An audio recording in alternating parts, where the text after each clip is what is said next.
ஆண்டவராக இயேசு கிறிஸ்துவின் நாமத்தில் என்னுடைய வாழ்த்துக்கள்.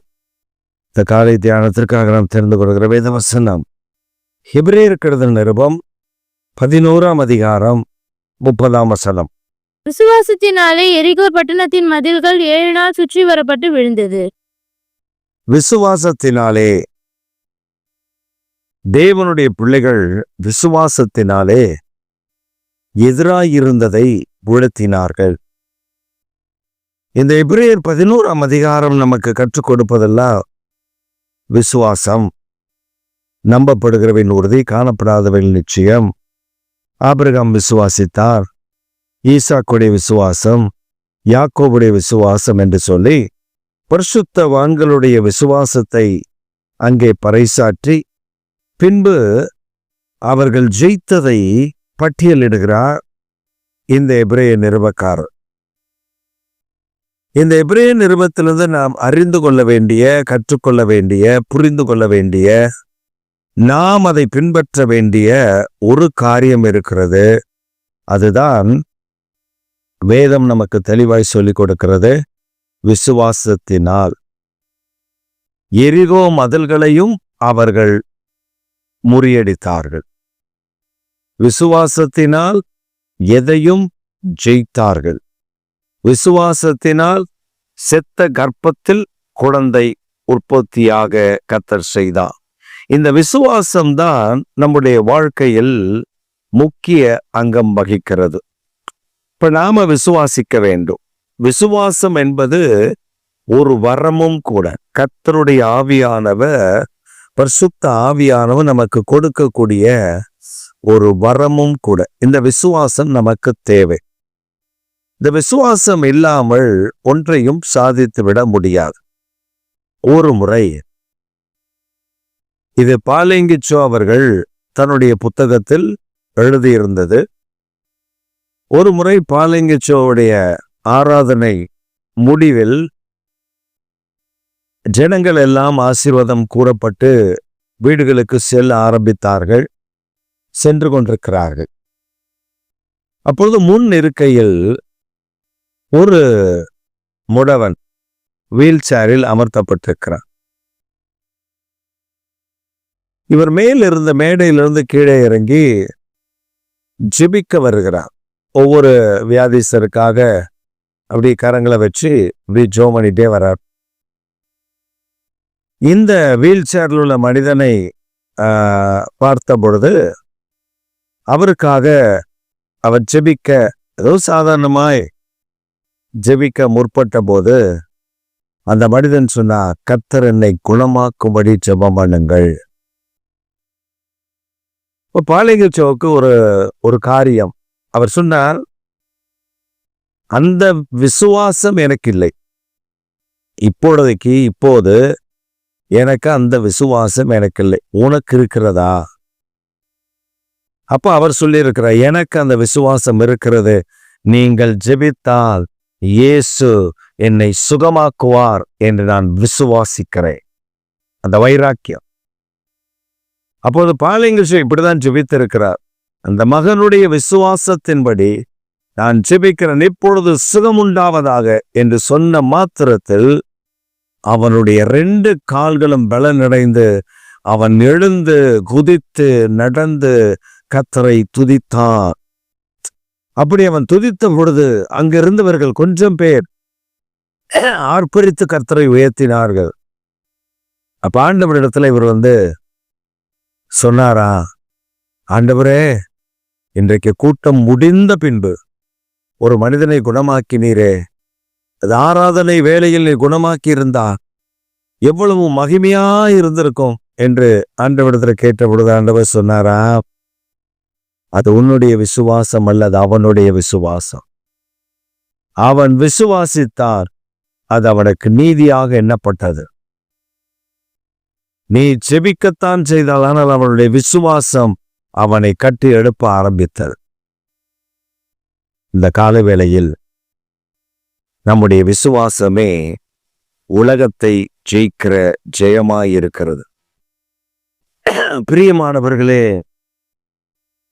ஒருவேளை இந்த செய்தியை கேட்கிற நீங்கள் ஏதோ ஒரு அற்புதத்திற்காக, ஏதோ ஒரு நன்மைக்காக, தேவனிடத்திலிருந்து ஏதோ ஒரு ஆசீர்வாதத்தை பெற்றுக்கொள்ள,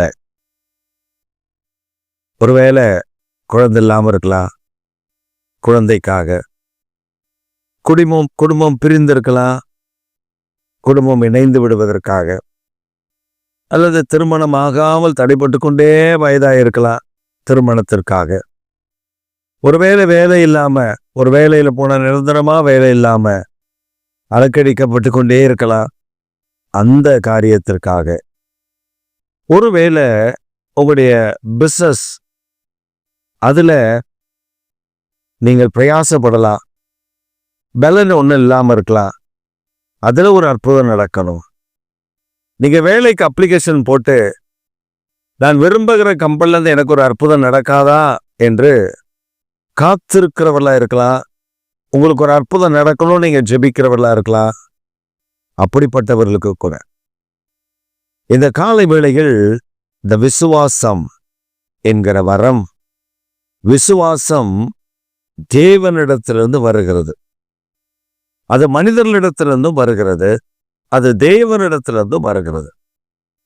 எப்படி மனிதர்களிடத்திலிருந்து அந்த விசுவாசம் வருகிறது? பவுல் தீமோத்தேயுக்கு சொல்லும் பொழுது, முன்பு உன் பாட்டியினிடத்தில் அந்த விசுவாசம் இப்பொழுது உன்னிடத்தில் இருக்கிறதை காண்கிறேன். அந்த விசுவாசம் உன் பாட்டியின் இடத்துல இருந்துச்சுப்பா, இப்ப அது உனக்குள்ள இருக்கு. அப்ப அந்த விசுவாசத்தை நாம் இழந்து விடக்கூடாது. நாம் விசுவாசிக்கிறவர்களாய், கர்த்தரை விசுவாசித்து எனக்கு இதில் ஒரு அற்புதத்தை அவர் செய்ய வல்லவர் என்று நான் விசுவாசித்தால் கர்த்தர் அங்கே அற்புதம் செய்வார். தீமைக்கு எதுவாக அல்ல, நன்மைக்கு எதுவாக. ஒரு சமயம் ஒரு ஜெப கூட்டத்திற்கு நான் போயிருந்த பொழுது, அந்த வீட்டிலே நிறைய பெண்கள், வீடுகளுக்கு தெரியாமல் ஜெபிக்கிற, கர்த்தரை ஆராதிக்கிற ஒரு பெண்கள் கூட்டம், நிறைய மக்கள் வந்திருந்தார்கள். அந்த வீட்டினுடைய ஹால் நிரம்பி இருந்தது. அந்த ஜெபம் முடிந்த பின்பு ஒரு பெண் வந்து கண்ணீரோடு சொன்னார், பாஸ்டர், என்னுடைய திருமணத்திற்காக ஜெபம் பண்ணுங்க, எனக்கு ஒருத்தரை பிடிச்சிருச்சு, அவரை நான் திருமணம் பண்ணணும், அதுக்காக ஜெபம் பண்ணுங்க, ஆண்டவர் எனக்கு அதுல ஒத்தாசை தரணும், அவரு ஒரு நல்ல மனிதன், என் அண்ணனுடைய ஃப்ரெண்டு தான், எங்க வீட்டில் எல்லாருக்கும் அவரை தெரியும், ஆனா நான் அவரை திருமணம் பண்ணா நல்லா இருக்கும்னு நான் நினைக்கிறேன், எனக்காக ஜெபம் பண்ணுங்க, ஜெபம் பண்ணி எனக்கு நீங்க காரியத்தை சொல்லணும். நானும் சரி, நீ கவலைப்படாதம்மா, நம்ம ஜெபம் பண்றேன் அப்படின்னு சொல்லிட்டு நான் வீட்டுக்கு வந்துட்டேன். என் வீட்டில் இப்படி ஜெபிக்க கேட்டுக்கொள்ளுகிறவர்களுக்காக நான் கருத்தாய் ஜெபிப்பது வழக்கம். அப்ப நான் உட்கார்ந்து தேவ சமூகத்துல அந்த பெண்ணுக்காக நான் ஜெபித்த பொழுது, ஆண்டவர் சில திடுக்கிடும் காரியங்களை எனக்கு சொன்னார். எனக்கு அதை ஜீர்ணிக்க முடியவில்லை. காரணம், அவள் சொன்னது என் சகோதரனுடைய நண்பன், நான் விரும்புகிறேன், அவருக்கு அது தெரியுமா அப்படின்னா தெரியும், திருமணம் செய்து கொள்ள அவர் நாட்கள் எடுக்கிறார், திருமணம் செய்து கொள்ள வேண்டும். அப்ப ஆண்டவரிடத்துல ஜெபித்த பொழுது ஆண்டவர் மிக தெளிவாய் சொன்னார், அவனுக்கு ஏற்கனவே திருமணமாகி 2 குழந்தைகள் இருக்கிறது, இவள் அந்த வாழ்க்கையில் குறுக்கிட்டு இப்பொழுது அவனை தன் வசப்படுத்தி கொண்டு, உன் மனைவியை டைவர்ஸ் பண்ண, அந்த பிள்ளைகளை நடுத்தரில் விடு, எனக்கு தெரியாது, அவளை டைவர்ஸ் பண்ணி உன் பிள்ளைய மனைவியெல்லாம் உன்னை விட்டு விலக்கி நம்ம கிட்டே வரக்கூடாது, அந்த மாதிரி ஏதாவது பண்ணி அவங்கள விரட்டிட்டு நீ என்ன உடனே திருமணம் பண்ற, எப்ப பண்ண போற, சீக்கிரம் பண்ணணும் அப்படின்னு சொல்லி அவனை த்ரெட்டன் பண்ணி திருமணத்திற்கு அவனை ப்ரெஷர் பண்ணியிருக்கான். இதுல அந்த வீட்டு ஜெபத்தை ஆயத்தப்படுத்தின அந்த சகோதரி அவர் என்ன சொல்லி இவளை அழைத்திருக்கிறார்கள் அப்படின்னா, வீட்டுக்கு ஒரு ஊழியக்காரர் வருகிறார், அவர் ஜெபித்தால் நிச்சயம் நடக்கும், நீ அவரிடத்துல ஜெபம் பண்ணிக்கொள்ள, உன் திருமணம் நடக்கும். ஆனா அவங்களுக்கு தெரியும் இது இல்லீகல். அப்ப நம்ம இடத்துல வருகிற சில காரியங்கள், அப்ப நாம தேவனுடைய சமூகத்துல அதை கருத்தாய் ஜெபிக்கும் பொழுதுதான் ரகசியங்கள் வெளிப்படுத்தப்படுகிறது. அதற்கு பின்பு நான் அந்த கூட்டம் ஒழுங்கு பண்ணியிருந்த அந்த சகோதரிக்கு ஃபோன் செய்து, சிஸ்டர் அந்த பெண்ணை பத்தி எனக்கு கொஞ்சம் டீட்டெயில் கொடுங்களேன். அவங்க தயங்கினாங்க. நான் சொன்னேன், அந்த பொண்ணு இப்படி இந்த மாதிரி நிலை, அவங்கள டைவர்ஸ் பண்ணிட்டு இல்லைன்னா ஏதாவது பண்ணிட்டு என்ன திருமணம் பண்ணுன்னு அவ ப்ரெஷர் பண்றா, இதை ஏன் நீங்க என்கிட்ட மறைச்சிங்க? அவன் ஒரு நிமிஷம் ஆடி போயிட்டாங்க. நான் சொன்னேன், தயவு செய்து அந்த பொண்ணை வீட்டில் சேர்க்காதீங்க, அந்த ஜெபத்தை எல்லாம் கர்த்தர் கேட்க மாட்டான்.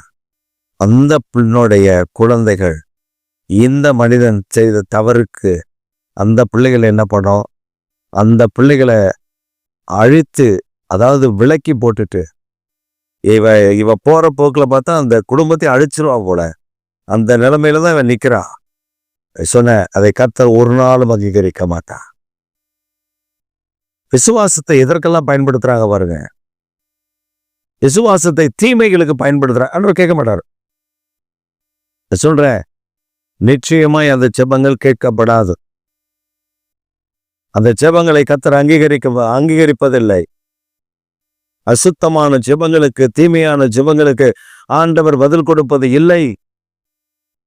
நீ தேவனுடைய இருதயத்துக்கு ஏற்றபடி நீ ஜெபித்தால் அந்த ஜெபத்தை கர்த்தர் கேட்பார், அதற்கு பதில் கொடுப்பார்.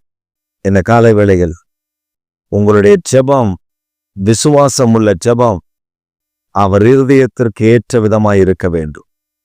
அவர் விரும்புகிற ஜெபமாய் இருக்க வேண்டும். அவருடைய இருதயத்தில் அது நன்மையாய் தோன்றுகிறதா இருக்க வேண்டும். பிதா குமாரனில் மகிமைப்படுகிற குமாரனில் பிதா மகிமைப்படுகிற அந்த ஜெபமாய் அது காணப்பட வேண்டும். இந்த காலை வேளையில் நமக்குள் அந்த விசுவாசத்தை இப்பொழுதே கர்த்தர் கட்டளையிடுகிறார். அந்த விசுவாசம் உங்களுக்குள் இறங்கி வருகிறது.